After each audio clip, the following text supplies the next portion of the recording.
and different kinds of games, but to be able to pull one off when it got kind of hairy at the end, is that a sign of kind of this team maturing and growing and kind of taking a stranglehold of a game, putting it away when they needed to? Yeah, obviously there's no secret that I was a little frustrated with them tonight, but I thought they really did hang in there. And, it got close, it got tied, right? I think it was tied with a few minutes to go, and we really buckled down. Brandy made some shots that really carried us through the second half. And, Monica, Liz, Heidi all knocked down some big shots in the second half. So I do think kids are starting to believe in themselves and starting to believe in each other, and that's what you need in the beginning of February and these games where it starts to become a little bit of a grind to pull it out. It takes a team effort, and I thought that's what we got tonight. Bob, you scored 21 in the first half, more than double that in the second half. Can you share the magic words at halftime? Or paraphrase? I'm giving up swearing for Lent this year, so now I actually can share what I said.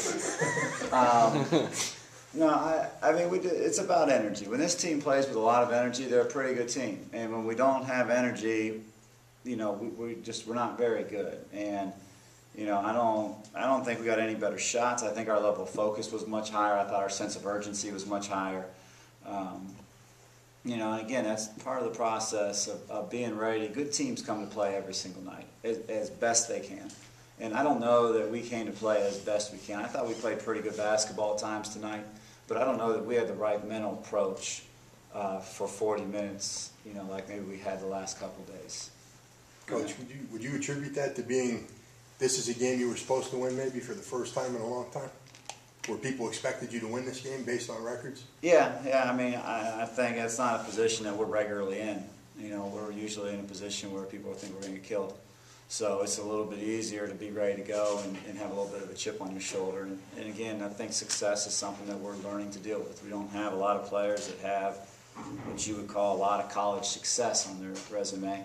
And I think you got to learn to deal with that, just like you got to learn to deal with everything in life that comes at you that's new to you, and this is kind of new to us, unfortunately.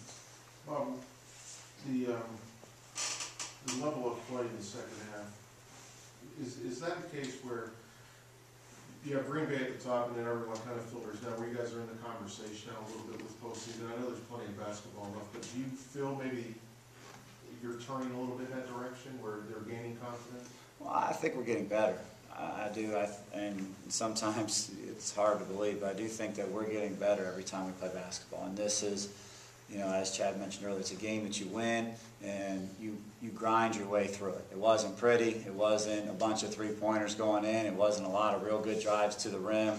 But when we needed stops down the stretch, we got stops. When we needed big shots, we got big shots. When our energy was low, Brandy scored for us. And I think those are the things that good teams do to preserve wins on a weekday night in February where nobody's really all that excited about the game relative to the nature of the season. I mean, these next 2 weeks are the hardest time because you're kind of in the middle, and it's like I said, it's a Thursday night. It's not that exciting when you come off what we had Saturday. We had just a phenomenal atmosphere on Saturday, just two good teams playing good basketball.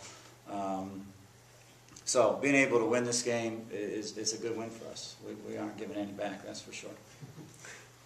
Coach, you said the next 2 weeks are the toughest part of your schedule coming up. How are you going to make sure that your team is ready or has that mental approach coming into the game? Well, I mean, I don't think we're going to have to go much further than the film room tomorrow to set a good example and understand the way that you got to approach every single game. And, it's easy to look at Valpo's record and say, gosh, they're 1-10, you should have beat them. It's not like we're 10-1. But it's not the record, it's the breakdowns, the stuff that we went over in practice, the mental breakdowns that frustrate me. Because our Thursday game, we've got 3 days to prepare for them. So there's no reason for the number of breakdowns that we had today defensively. And there's no reason for our offense to be as stagnant as it was in the first half. Now, Valpo's a team that doesn't give in a lot. They make you work. They play hard. They don't roll out the type of athletes that you saw Saturday, but they play just as hard. They make you work for shots. They don't give up a lot of layups, as you probably noticed. So they're a good coach team. They're a very disciplined team, and they're a team that plays very hard. So that works against you a little bit, but I didn't think our execution was great. Did anybody else you rather have at the line at the end, can you? No, Ken's been fantastic all year. I mean, she did it at Akron, she did it tonight, she did it a couple of weeks ago. I mean, she's been phenomenal for us down the stretch on the foul line.